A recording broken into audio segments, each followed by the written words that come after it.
avec. On est obligé de faire avec.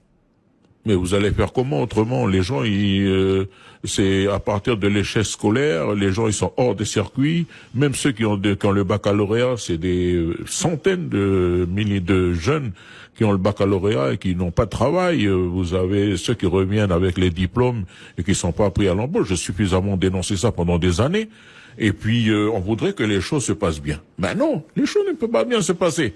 Tant qu'on va continuer à faire ce genre de politique qui met à l'écart les Kanaks pour privilégier ceux qui viennent de l'extérieur, hein, j'invente rien. Hein. Il y a 40 000 personnes. Vous caricaturez un petit peu la situation quand même. Il y a 40 000 personnes qui sont dans le tableau annexe. Il y a quand même beaucoup de Kanaks aujourd'hui qui sont en responsabilité ou qui travaillent, qui sont insérés dans la vie sociale. Vous le savez bien. Il y a quelques Kanaks. Au regard du pays, c'est rien du tout. Pourquoi il y a tant de gens qui arrivent de l'extérieur? Parce que il y en a même qui sont embauchés en France pour des boulots qui devraient revenir à des manœuvres d'ici. Avec la crise sanitaire, ils n'arrivent plus.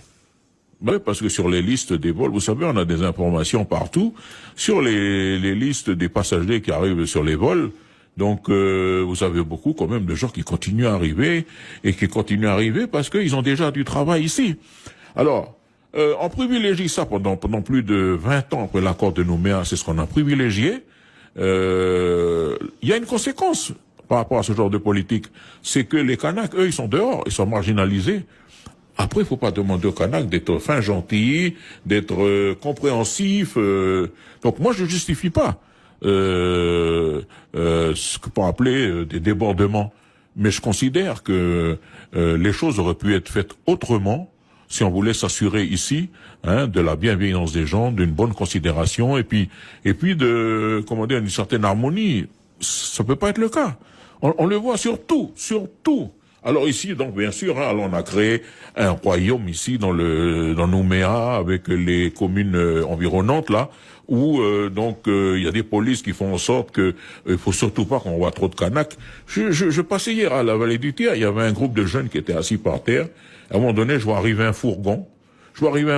Et puis les gens ils viennent dire, je vois les policiers qui descendent. Moi je me suis garé parce que c'est juste à côté de l'immeuble de l'USTKE. Et ils ont fait partir les gens, quoi. Il faut surtout pas qu'il y ait un petit rassemblement de Kanaks. Mais où on est là? Il faut arrêter ça. Et moi, je dénonce ça. Et puis je dis aux gens, il faut pas se laisser faire. Il faut arrêter de se laisser faire. On va bientôt devoir